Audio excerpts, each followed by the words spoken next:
Today we're continuing to read The Brothers Karamazov. Be silent, cried Dmitri. Wait till I'm gone. Don't dare in my presence to asperse the good name of an honorable girl. That you should utter a word about her is an outrage, and I won't permit it. He was breathless. Mitya, Mitya, cried Fyodor Pavlovitch hysterically, squeezing out a tear. And is your father's blessing nothing to you? If I curse you, what then? Shameless hypocrite, exclaimed Dmitri furiously. He says that to his father. His father. What would he be with others? Gentlemen, only fancy. There's a poor but honorable man living here, burdened with a numerous family, a captain who got into trouble and was discharged from the army, but not publicly, not by court-martial, with no slur on his honor. And 3 weeks ago, Dmitri seized him by the beard in a tavern, dragged him out into the street, and beat him publicly. And all because he is an agent in a little business of mine. It's all a lie. Outwardly is the truth, but inwardly a lie. Dmitri was trembling with rage. Father, I don't justify my action. Yes, I confess it publicly. I behaved like a brute to that captain, and I regret it now, and I am disgusted with myself for my brutal rage. But this captain, this agent of yours, went to that lady whom you call an enchantress, and suggested to her from you that she should take IOUs of mine which were in your possession, and should sue me for the money, so as to get me into prison by means of them, if I persisted in claiming an account from you of my property. Now you reproach me for having a weakness for that lady, when you yourself incited her to captivate me. She told me so to my face. She told me the story and laughed at you.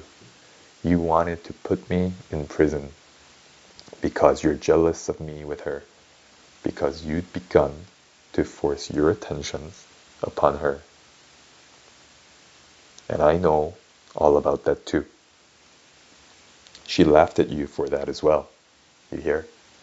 She laughed at you as she described it. So here you have this man, this father who reproaches his profligate son. Gentlemen, forgive my anger, but I foresaw that this crafty old man would only bring you together to create a scandal. I had come to forgive him if he held out his hand, to forgive him and ask forgiveness. But as he has just this minute insulted not only me, but an honorable young lady, for whom I feel such reverence that I dare not take her name in vain, I have made up my mind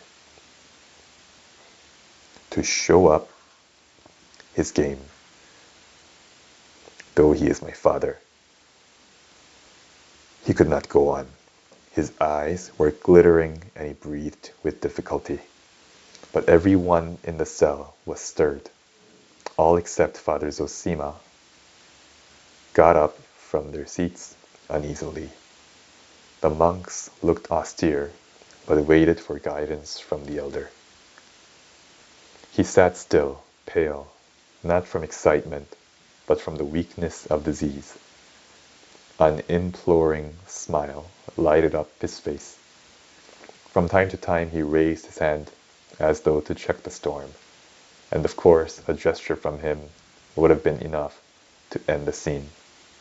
But he seemed to be waiting for something, and watched them intently, as though trying to make out something which was not perfectly clear to him. At last Miusov felt completely humiliated and disgraced. We are all to blame for this scandalous scene, he said hotly. But I did not foresee it when I came, though I knew with whom I had to deal. This must be stopped at once. Believe me, your reverence, I had no precise knowledge of the details that have just come to light.